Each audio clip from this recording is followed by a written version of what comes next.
वर्णिवेशरमणीयदर्शनं मन्दहासरुचिराननाम्भुजम् पूजितं सुरनरोत्तमेरमुदा धर्मनन्दनमहं विचिन्तये। ओम अवतारिणे श्री स्वामिनारायणाय नमो नमः। श्री हरिकृष्णाय नमो नमः। श्री पूर्णपुरुषोत्तमाय नमो नमः। स्वामिनारायण हरे, स्वामिनारायण हरे। સંવંત 1876 પોષ સુધી પૂનમની દિવસ સાંજને સમયે શ્રીજી મહારાજ શ્રી ગરડા મધ્યે દાદા ખાચરના દરબારમાં આથમણે બાર ઓરડાની ઓસરીએ ઢોલિયા ઉપર વિરાજમાન હતા ને ધોળો ખેસ પહેર્યો હતો, થોડી ચાદર ઓઢી હતી, માથે થોડો ફેટો બાંધ્યો હતો ને ધોળા પુષ્પના હાર પહેર્યા હતા અને પાઘને વિશે ધોળા પુષ્પનો તોરો લટકતો હતો અને પોતાના મુખારવિંદની આગળ સાધુ તથા દેશ દેશના હરિભક્તની સભા ભરાઈને બેઠી હતી. પછી શ્રીજી મહારાજ બોલ્યા, જે પ્રશ્ન પૂછો. ત્યારે ગોપાળાનંદ સ્વામીએ પૂછ્યું છે, ધર્મ જ્ઞાન વૈરાગ્ય સહિત જે ભક્તિ તેનું બળ વૃદ્ધિને કેમ પામે? ત્યારે શ્રીજી મહારાજ બોલ્યા છે, એના ઉપાય 4 છે. એક તો પવિત્ર દેશ, બીજો રૂડો કાળ, ત્રીજી શુભ ક્રિયા અને ચોથો સત્પુરુષનો સંગ. તેમાં ક્રિયાનું સમર્થપણું તો થોડું છે ને દેશકાળની સંગનું કારણ વિશેષ છે. કેમ જે જો પવિત્ર દેશ હોય, પવિત્ર કાળ હોય અને તમ જેવા સંતનો સંગ હોય ત્યાં ક્રિયા રૂઢી જ થાય. અને જો સિંધ જેવો ભૂંડો દેશ હોય તથા ભૂંડો કાળ હોય તથા પાતરીઓને ભળવા અથવા દારૂ માંસના ભક્ષણ કરનારા તેનો સંગ થાય તો ક્રિયા પણ ભૂંડી જ થાય. માટે પવિત્ર દેશમાં રહેવું અને ભૂંડો કાળ વર્તતો હોય ત્યાંથી આગું પાછું ખસી જવું અને સંગ પણ પ્રભુના ભક્ત અને પંચવર્તમાને યુક્ત એવા જે બ્રહ્મવેતા સાધુ તેનો કરવો તો હરિભક્તને પરમેશ્વરની જે ભક્તિ તેનું બળ અતિશય વૃદ્ધિને પામે. એ પ્રશ્નનો એ ઉત્તર છે. પછી મુક્તાનંદ સ્વામીએ પૂછ્યું, જે મહારાજ કોઈક હરિભક્ત હોય તેને પ્રથમ તો અંતર ગોબરું સરખું હોય અને પછી તો અતિશય શુદ્ધ થઈ જાય છે. તેને કોઈક પૂર્વનો સંસ્કાર છે તેણે કરીને એમ થયું કે ભગવાનની કૃપાએ કરીને એમ થયું કે હરિભક્તને પુરુષ પ્રયત્ન કરીને થયું. પછી શ્રીજી મહારાજ બોલ્યા, જે પૂર્વને સંસ્કારે કરીને જે સારું અથવા નરશું થાય તે તો સર્વ જગતના જાણ્યામાં આવે. જેમ ભરતજીને મૃગલામાં આસક્તિ થઈ એવે ઠેકાણે પ્રારબ્ધ લેવાય, અથવા કોઈ કંગાલ હોય ને તેને મોટું રાજ્ય મળે એવી રીતે થાય તે તો સર્વ જગતના જાણ્યામાં આવે ત્યારે તેને તો પ્રારબ્ધ જાણવું. પછી શ્રીજી મહારાજે પોતાની વાત કરી છે, અમે જે સાધન કર્યા હતા તેને વિશે કોઈ રીતે દેહ રહે જ નહીં ને તેમાં પણ દેહ રહ્યો તેને પ્રારબ્ધ કહીએ. તે શું? તો અમે શ્રી પુરુષોત્તમપુરીમાં રહેતા ત્યારે કેટલાક માસ સુધી તો વાયુ ભક્ષણ કરીને રહ્યા તથા 3-4 ગાઉના પહોળા પાટવાળી એક નદી હતી તેને વિશે એકવાર શરીર તણાતું મેલું તથા શિયાળો ઉનાળો ને ચોમાસું તેને વિશે છાયા વિના એક કોપીન પર રહેતા તથા જાળીને વિશે વાઘ હાથી અરણા પાડા તેની ભેળે ફરતા એવા અનંત વિકટ ઠેકાણા તેને વિશે ફર્યા તોય પણ કોઈ રીતે દેહ પડ્યો નહીં ત્યારે એવે ઠેકાણે પ્રારબ્ધ લેવું. અને જેમ સાંદીપની નામે બ્રાહ્મણ તેનો પુત્ર તે નરકથી મુકાણો અને વળી જેમ 5 વર્ષના ધ્રુવજીએ ભગવાનની સ્તુતિ કરવા માંડી ત્યારે વેદાદિકના અર્થની સહેજે સ્ફૂર્તિ થઈ. એવી રીતે અતિ શુદ્ધ ભાવે કરીને પ્રસન્ન થયા જે ભગવાન, તેની ઈચ્છાએ કરીને તથા તે ભગવાનને વરદાને કરીને અથવા અતિ શુદ્ધ ભાવે કરીને પ્રસન્ન થયા જે ભગવાનના એકાંતિક સાધુ, તેના વરદાને કરીને જે રૂઢી બુદ્ધિ થાય તેને ભગવાનની કૃપા જાણવી. અને રૂડા સાધુનો સંગ કરે ને પોતે પોતાને વિચારે કરીને જે સારો થાય તેને તો પુરુષ પ્રયત્ન કહીએ. એમ વાર્તા કહીને જય સચ્ચિદાનંદ કહીને શ્રીજી મહારાજ હસતા હસતા પોતાને આસને પધાર્યા. ઇતિ વચનામૃતમ ગરડા પ્રથમ પ્રકરણનું 29મું થયું.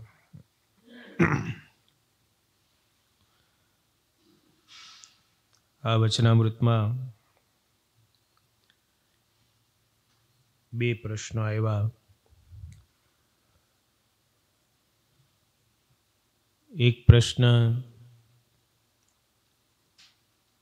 પેલો ગોપાળાનંદ સ્વામીનો આવ્યો અને બીજો પ્રશ્ન મુક્તાનંદ સ્વામીનો આવ્યો. ગોપાળાનંદ સ્વામીએ મહારાજને પૂછ્યું કે ધર્મ, જ્ઞાન, વૈરાગ્ય સહિત જે ભગવાનની ભક્તિ, તેનું બળ વૃદ્ધિને કેમ પામે? શ્રીજી મહારાજે એના 4 ઉપાય બતાવ્યા. એક તો પવિત્ર દેશ હોય, પવિત્ર કાળ હોય, પવિત્ર ક્રિયા હોય અને તમ જેવા સંતનો સંગ હોય તો ત્યાં ક્રિયા રૂઢી થાય.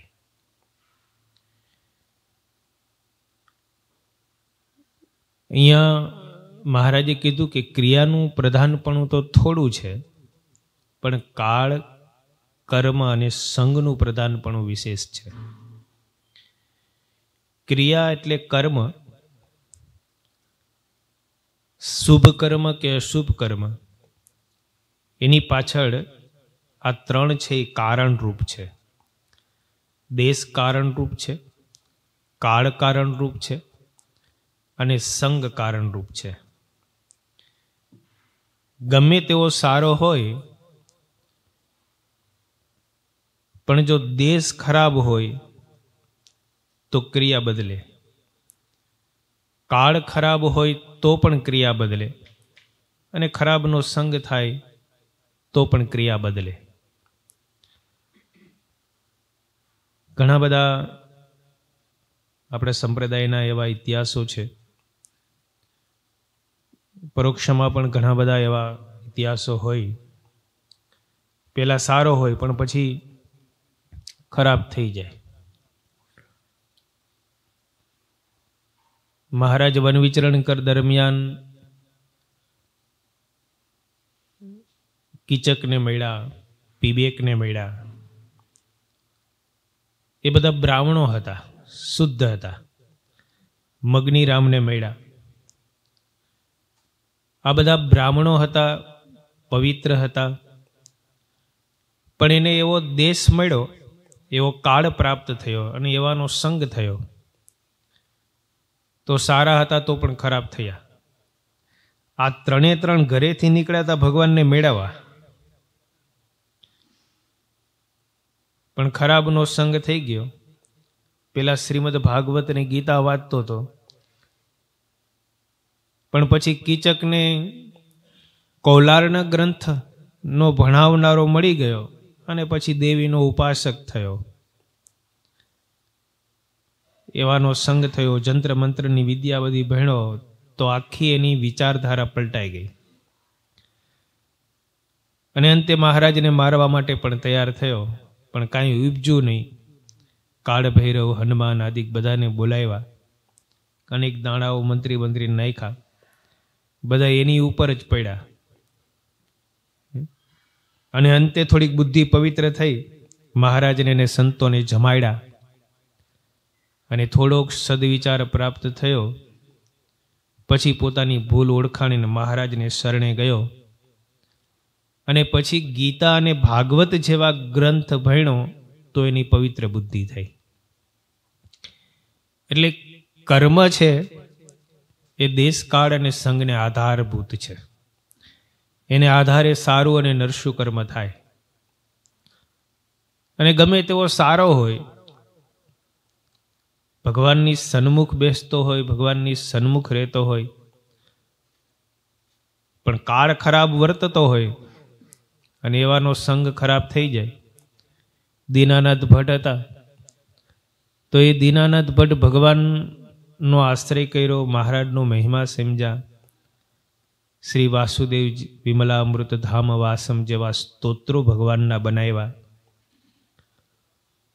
પણ નિર્વિકલ્પાનંદ જેવાનો સંગ થઈ ગયો તો ભગવાનનો અભાવ ગુણ આવ્યો, ક્રિયા બદલી ગઈ. મહારાજને મળવા ન આવે, દર્શન કરવા ન આવે. પણ પછી આ તો મહારાજે એની દીકરી જમનામાં ભૂત વળગાડ્યા, કોઈથી ન નીકળ્યા, તે અંતે થાકીને મહારાજ પાસે આવ્યા. મહારાજે કીધું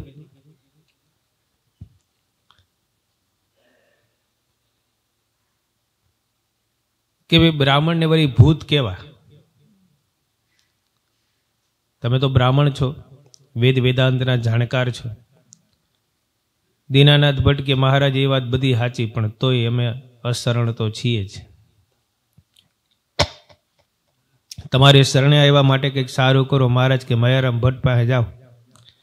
અને મયારામ ભટ્ટે એ જમનાની અંદર રહેલા ભૂતો એમને કાઢ્યા.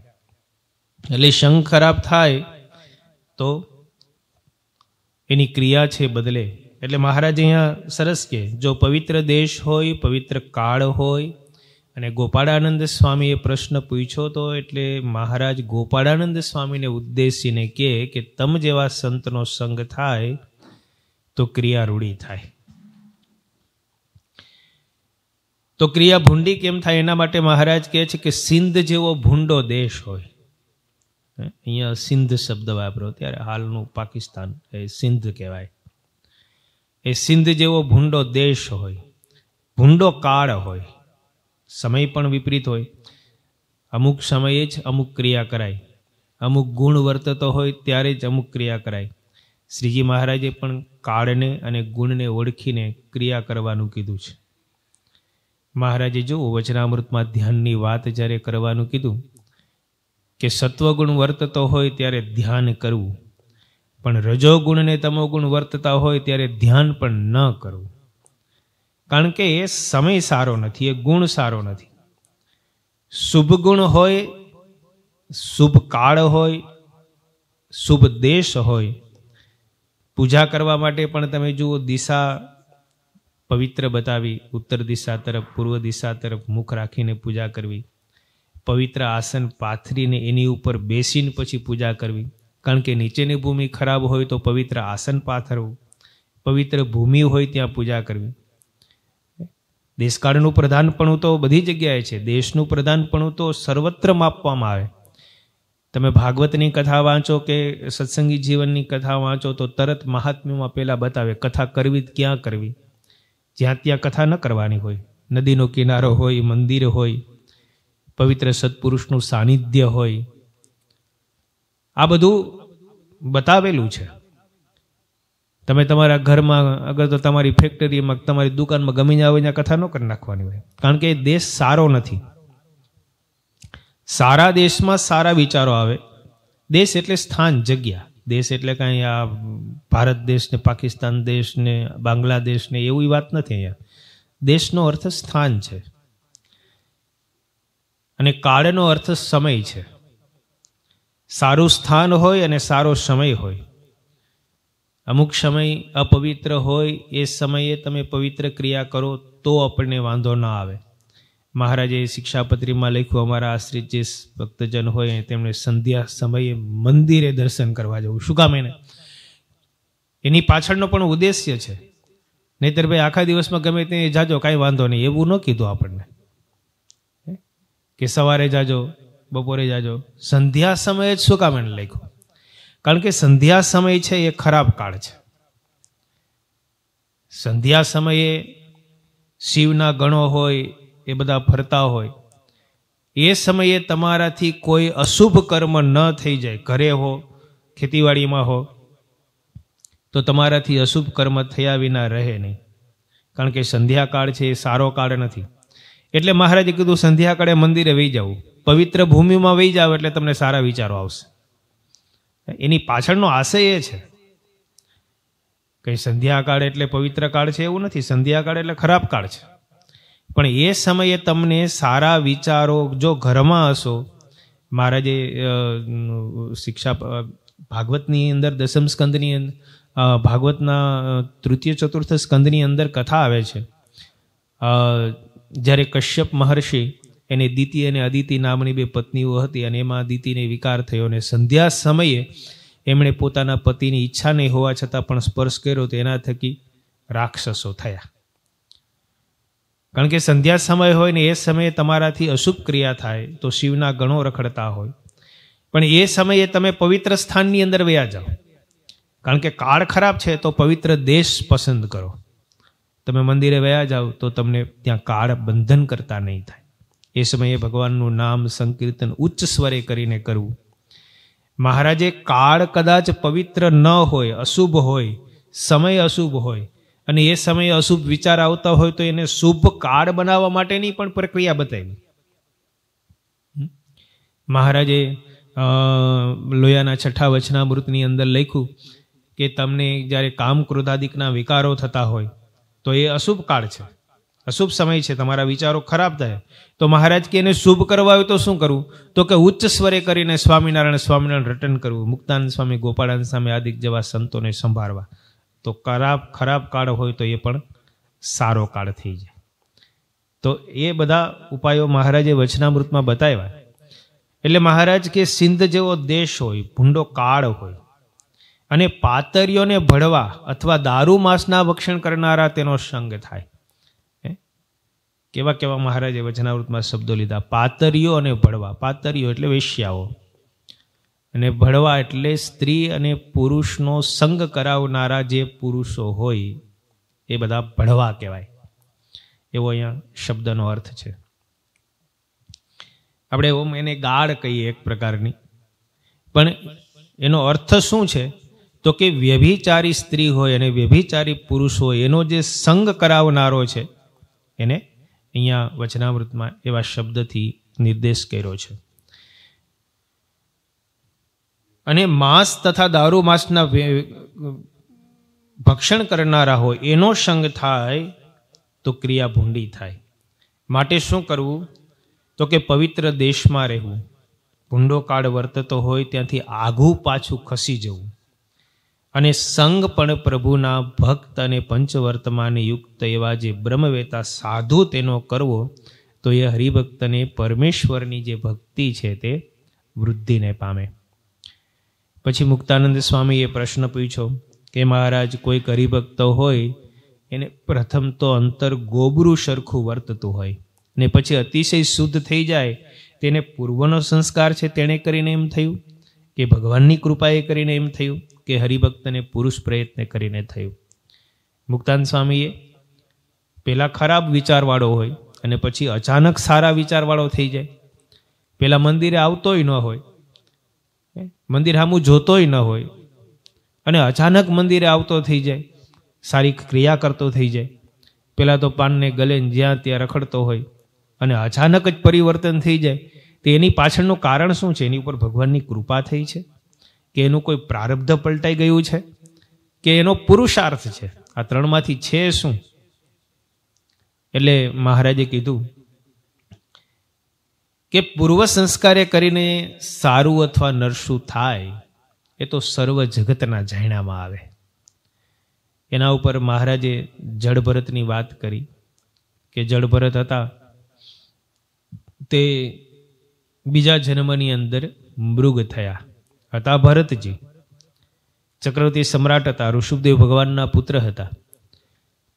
રાજ્યનો ત્યાગ કરી ભગવાનને રાજી કરવા, પ્રસન્ન કરવા જંગલમાં ગયા. પુલાશ્રમની પવિત્ર ભૂમિ હતી, પવિત્ર કાળ હતો અને છતાંય દયાએ કરીને એક મૃગના બાળકમાં હેત કર્યું. એવી પવિત્ર ભૂમિ ઉપર આવું થવું જ ન જોઈએ, છતાંય થયું. જે દેવતાઈ ભૂમિ છે ત્યાં આવું બંધન થયું, જેને રાજ્ય બંધન ન કર્યું, જેને સ્ત્રી પુત્ર પરિવાર કે સુવર્ણ અલંકારો સત્તા કંઈ બંધન ન કર્યું, એ ભરતજીને એક મૃગનું બાળક બંધન કરી જાય તો ત્યાં પ્રારબ્ધ જોર કરે છે. એના કોઈક પૂર્વના એવા પ્રારબ્ધ કર્મ હતા એટલે એવા મોટા હતા તો પણ મૃગમાં આસક્ત થયા અને એક મૃગના પેટે એને જન્મ લેવો પડ્યો. મહારાજ કે એ જગ્યાએ તો એમણે પ્રારબ્ધ લેવું. પછી મહારાજે કીધું કે કોઈક રાંક હોય, કંગાલ હોય, ગરીબ હોય અને અચાનક એને મોટું રાજ્ય પ્રાપ્ત થઈ જાય તો એ જગ્યાએ પ્રારબ્ધ લેવું. રાતોરાત એની બાજી પલટાઈ જાય, રોડપતિ હોય તો કરોડપતિ થઈ જાય, કરોડપતિ હોય તો રોડપતિ થઈ જાય, તો અહીંયા એમનું પ્રારબ્ધ જોર કરે છે. કંઈ ન હોય, ખાવા ધાન ભેગું ન થતું હોય ને અચાનક 5 રૂપિયાની લોટરી લઈને લાગી જાય તો કરોડપતિ થઈ જાય. તો અહીંયા પ્રારબ્ધ કામ કરે છે. ઘણાના પ્રારબ્ધ જોર કરતા હોય, ગમે એવું ઊંધું નાખે તો હવરું જ પડે. તો ત્યાં પ્રારબ્ધ જોર કરે છે. પછી મહારાજે પોતે પોતાની વિશે પ્રારબ્ધ બતાવ્યું. અહીંયા પોતે ભગવાન છે સ્વયં, એને કંઈ પ્રારબ્ધ નડે નહીં, પણ મહારાજે પોતાની વિશે પ્રારબ્ધ બતાવ્યું. મહારાજ કે અમે જે જે સાધન કર્યા તેને વિશે કોઈ રીતે દેહ રહે નહીં, છતાંય પણ દેહ રહ્યો. એવું તપ કર્યું, એવી સાધનાઓ કરી, જે ભૂમિ ઉપર કોઈ જઈ ન શકે એવી ભૂમિ ઉપર અમે ગયા, છતાંય પણ અમારું શરીર છે તે પડ્યું નહીં. અમે અમારા શરીરની જાળવણી નથી કરી. જ્યાં ત્યાં સૂઈ રહેતા, ઠંડા પ્રદેશ હોય કે ગરમ પ્રદેશ હોય, શરીરની પરવા કર્યા વિના મહારાજ વન વિચરણ કર્યું, પણ છતાંય શરીરમાં કંઈ થયું નહીં, સાવ સૂકવી નાખ્યું. મહારાજ કે અમને કાર્તિક સ્વામીની પેઠે એવો વિચાર ઉપજો કે માતાના શરીરમાં રહેલો જે માતાનો ભાગ તે રહેવા દેવો નથી. તે લાગે તો પાણી નિસરે પણ લોહી તો નિસરે જ નહીં. આવું મહારાજે શરીર કરી નાખ્યું. ત્યાં સુધીનું તપ કર્યું પણ છતાંય શરીર પડ્યું નહીં. હિમછાદણની અંદર, હિમાલયની અંદર, બર્ફીલા પહાડોની અંદર ઉઘાડા પગે, ઉઘાડા શરીરે, જ્યાં ઉઘાડા પગે તો હું આખા શરીરમાં કપડાં વીંટા હોય, દહ તોય ઠંડી લાગતી હોય, એવા પ્રદેશની અંદર મહારાજ ઉઘાડા શરીરે ઉઘાડા પગે બેસરા, તો પણ મહારાજ કે પોતાનું શરીર પડ્યું નહીં. મહારાજ કે અમે શ્રી પુરુષોત્તમપુરીને વિશે કેટલાક માસ સુધી વાયુ ભક્ષણ કરીને રહ્યા. પુરુષોત્તમપુરી એટલે જગન્નાથપુરી. જગન્નાથપુરીમાં મહારાજ 6 મહિના સુધી રોકાયા.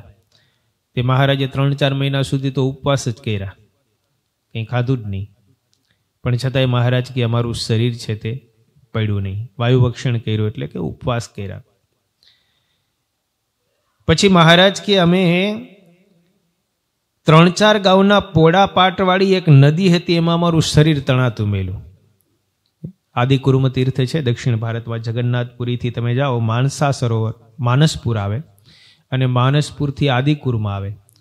આદિકુર્મથી તમે આંધ્રપ્રદેશ બાજુ જાઓ તો વચ્ચે રસ્તામાં ગોદાવરી નદી આવે છે.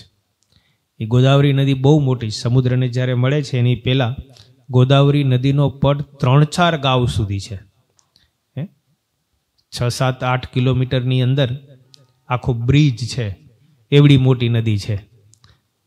તો મહારાજ કે એ નદીની અંદર અમે અમારું શરીર તણાતું મૂકી દીધું, તોય કાંઈ થયું નહીં, અમે કાંઠે નીકળી ગયા. શિયાળો, ઉનાળો, ચોમાસું એને વિશે મહારાજ કે અમે છાયા વિના એક કોપીન ભર રહેતા. જંગલને વિશે વાઘ, હાથી, અરણાપાડા એની ભેડા ફરતા, એવા અનંત વિકટ ઠેકાણે મહારાજ કે અમે ફેરા, તો પણ કોઈ રીતે અમારો દેહ પડ્યો નહીં. એ ઠેકાણે મહારાજ કે પ્રારબ્ધ જાણવું. એ તો ભગવાન હતા, એને કાંઈ ન થાય. બીજો કોઈ તો ક્યારનો ઉકલી ગયો હોય. એટલે મહારાજે ભક્ત ચિંતામણીમાં નિષ્કુળાનંદ સ્વામીએ લખ્યું કે અમારા પ્રાણ છે એ અન્ન સમા નથી. બીજાના પ્રાણ છે એ અન્ન સમા છે, પણ મહારાજને અન્ન હોય કે ન હોય છતાં એના પ્રાણ ટકે એવા છે. ઈશ્વરીય તત્વ છે એટલે એમને કંઈ ન થાય. મહારાજે પોતાને વિશે પ્રારબ્ધ બતાવ્યું. પછી બીજી વાત કરી કે જેમ સાંદીપની નામે બ્રાહ્મણ હતો, તેનો પુત્ર નરકથી મુકાયો અને વળી જેમ 5 વર્ષના ધ્રુવજીએ ભગવાનની સ્તુતિ કરવા માંડી ત્યારે વેદાદિકના અર્થની સહેજે સ્ફૂર્તિ થઈ, એવી રીતે અતિશુદ્ધ ભાવે કરીને પ્રસન્ન થયા જે ભગવાન તેની ઈચ્છાએ કરીને અને ભગવાને વરદાને કરીને અથવા અતિશુદ્ધ ભાવે કરીને પ્રસન્ન થયા જે ભગવાનના એકાંતિક સાધુ તેના વરદાને કરીને રૂઢી બુદ્ધિ થાય તેને ભગવાનની કૃપા જાણવી. જે વસ્તુ કોઈથી શક્ય ન બને એવી વસ્તુ તમને કોઈ કરી આપે તો ત્યાં ભગવાનની કૃપા છે. ઉજ્જૈનની અંદર શાંતિપની ઋષિ હતા. ભગવાન કૃષ્ણ, બલરામજી અને સુદામાજી એમની પાસે વિદ્યાભ્યાસ કરતા.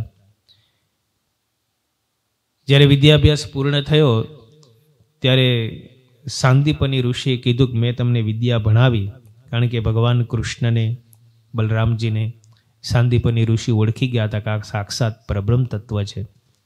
મારે ત્યાં મનુષ્ય રૂપ ધારણ કરીને વિદ્યાભ્યાસ કરવા માટે આ લીલા કરવા આવ્યા છે. 64 દિવસની અંદર 64 કળાઓ પ્રાપ્ત કરી લીધી હતી ભગવાને. તે વિદ્યાભ્યાસ પૂર્ણ થયો એટલે શાંતિપની ઋષિએ કીધું કે મેં તમને વિદ્યા ભણાવી તો ગુરુ દક્ષિણા તો કંઈક દેવી જોઈએ. ગુરુ દક્ષિણા દીધા વિના વિદ્યા કંઈ વરે નહીં, પચે નહીં. એટલે ભગવાન કૃષ્ણએ કીધું કે તમારે શું જોઈએ, જે માગો તે આપીએ. એટલે કીધું કે મારો પુત્ર, અમે પ્રભાત ક્ષેત્રની અંદર જ્યારે સમુદ્ર સ્નાન કરવા ગયા, હું, મારી પત્ની ને મારો પુત્ર, ત્યારે સમુદ્ર સ્નાન કરતી વેળાએ સમુદ્ર મારા પુત્રને તાણી ગયો છે. એ મારો પુત્ર મૃત્યુ પામ્યો છે. એ મારા પુત્રને તમે લઈ આવો. એને તો વર્ષો વીતી ગયા હતા. હવે જેના પુત્ર મૃત્યુ પામ્યો અને વર્ષો વીતી ગયા, હવે એને કોઈ રીતે મળે? પણ છતાંય ગુરુ દક્ષિણામાં એવું માગ્યું. શું કામ? એને શાંતિપની ઋષિ સમજતા હતા કે આ ભગવાન છે, એ જે ધારે તે કરે. તો ભગવાને કૃપા કરી. ભગવાન કૃષ્ણ અને બલરામજી બંને જણા સમુદ્ર કિનારે ગયા અને સમુદ્રની અંદર ગયા. હવે એ તો હતો યમપુરીમાં, પણ સમુદ્રની અંદર તણાણ હતો એટલે સમુદ્રની અંદર ગયા. સમુદ્રના દેવતા ત્યાં ગયા. ત્યાં યમનું આહવાન કર્યું અને યમ એ બ્રાહ્મણ પુત્રને લઈને આવ્યા. અને બ્રાહ્મણ પુત્ર ને ભગવાનને સોંપ્યો. પણ ભગવાન સમુદ્રની અંદર ગયા એટલે સમુદ્ર પણ પ્રસન્ન થયો. એટલે સમુદ્રએ પોતાના ગર્ભમાં રહેલો પાંચજન્ય નામનો શંખ હતો, એ શંખ ભગવાનને આપ્યો. ભગવાન પોતાને ત્યાં પધારે કંઈક ભેટ તો આપવી પડે. એટલે ભગવાને પાંચજન્ય નામનો શંખ હતો, એ શંખ ભગવાનને આપ્યો. અને એ બ્રાહ્મણના પુત્રને લઈ અને પાછા બ્રાહ્મણને ગુરુ દક્ષિણા તરીકે શાંતિપની ઋષિને આપ્યા. તો એ જગ્યાએ જે કોઈથી ન થઈ શકે એવું કરી દઈએ કામ, એ જગ્યાએ ભગવાનની કૃપા જાણે. બીજું મહારાજે ધ્રુવનું કીધું કે ધ્રુવજી 5 વર્ષના હતા, તપોવનની અંદર તપ કરતા હતા. ઋષિકેશની અંદર ગંગા નદીને કિનારે તપોવનનું સ્થાન છે. ત્યાં મહારાજ ગયેલા, જ્યાં લક્ષ્મણજીએ પણ તપ કરેલું, એની નીચે કાંઠા ઉપર ધ્રુવજીએ તપ કરેલું, એ જગ્યા પણ હાલ છે. એ તપોવનમાં ધ્રુવજી તપ કરતા હતા. 6 મહિના સુધી નારદજીના કહેવા પ્રમાણે તપ કર્યું અને 6 મહિનામાં ભગવાને એમને દર્શન દીધા. હવે 60,000 વર્ષ સુધી પાણીમાં બેહીને તપ કરે તો એ ભગવાન દર્શન ન દીધા. એ 6 મહિનામાં દર્શન દીધા. અને દર્શન દીધા એ તો ભગવાનની કૃપા છે, કારણ કે નારદજીના કહ્યા પ્રમાણે કર્યું એટલે ભગવાને દર્શન દીધા. પણ 6 મહિના એવું કઠોર તપ કર્યું હતું કે કંઠ સુકાઈ ગયો હતો. ભગવાન સન્મુખ છે. ભગવાનને 2 વચનો એને સ્તુતિના, પ્રશંસાના કે હે ભગવાન તમે મને દર્શન દીધા, મારું કંઈ એવું તપ નથી, મારી કોઈ એવી સાધના નથી, પણ તમે કરુણાએ કરીને મને દર્શન દીધા. આવું બોલવાની ઈચ્છા અંદરથી પ્રગટી. પણ હવે 6 મહિના સુધી એવું તપ કર્યું તે કંઠ જ ખુલે નહીં, રૂંધાઈ ગયો તો કંઠ.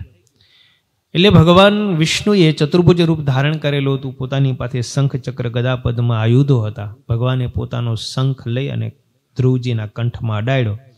જેવો અડાડ્યો એ 5 વર્ષના બાળકને વેદાદિકના અર્થની સહેજે સ્ફૂર્તિ થઈ. જે કોઈ દિવસ સ્કૂલે નથી ગયા એ વેદની રૂચાઓ બોલવા લાગ્યા. અને વેદની ઋચાઓ પુરુષ સૂક્તના મંત્રો દ્વારા ભગવાનની સ્તુતિ કરી.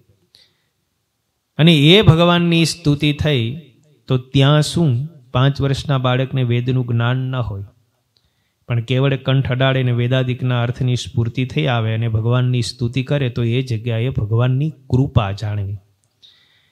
પછી મહારાજ છેલ્લું કહે છે પુરુષાર્થ. મહારાજ કે રૂડા સાધુનો સંગ કરે અને પોતે પોતાને વિચારે કરીને સારો થાય એને પુરુષ પ્રયત્ન કરીએ. સારા વિચારો હોય, સારાનો સંગ કરવો કેનો કરવો કેનો ન કરવો એનો વિવેક રાખે, સારાનો સંગ કરે, પુરુષાર્થ કરે, સાધન કરે અને એનાથી ધીરે ધીરે કરતો કરતો એ સારો થતો જાય તો એ જગ્યાએ પુરુષાર્થ લેવો. એ રીતે મહારાજે મુક્તાનંદ સ્વામીના પ્રશ્નના ઉત્તરમાં ખરાબ બુદ્ધિ હોય અને અચાનક પવિત્ર બુદ્ધિ થઈ જાય તો એની પાછળ જે 3 કારણ બતાવ્યા, પ્રારબ્ધ, ભગવાનની કૃપા અને પુરુષાર્થ, એ ત્રણેયના વિવેચન મહારાજે આ વચનામૃતમાં કર્યું. પછી મહારાજ હસતા હસતા પોતાને ઉતારે પધાર્યા. કારણ કે મહારાજે પોતાને વિશે પ્રારબ્ધ બતાવ્યું અને સંતોએ મુંડી હલાવી કે હા મહારાજ સાચી વાત. એટલે મહારાજ હસતા હસતા ગયા. મહારાજ કે અમને કાંઈ પ્રારબ્ધ નડે નહીં, પણ અમે અમારે વિશે પ્રારબ્ધ ઘટાડ્યું. પણ સંતોએ તરત જ કીધું કે મહારાજ તમે તો સાક્ષાત પૂર્ણ પુરુષોત્તમ નારાયણ છો, તમારે વિશે પ્રારબ્ધ હોય નહીં.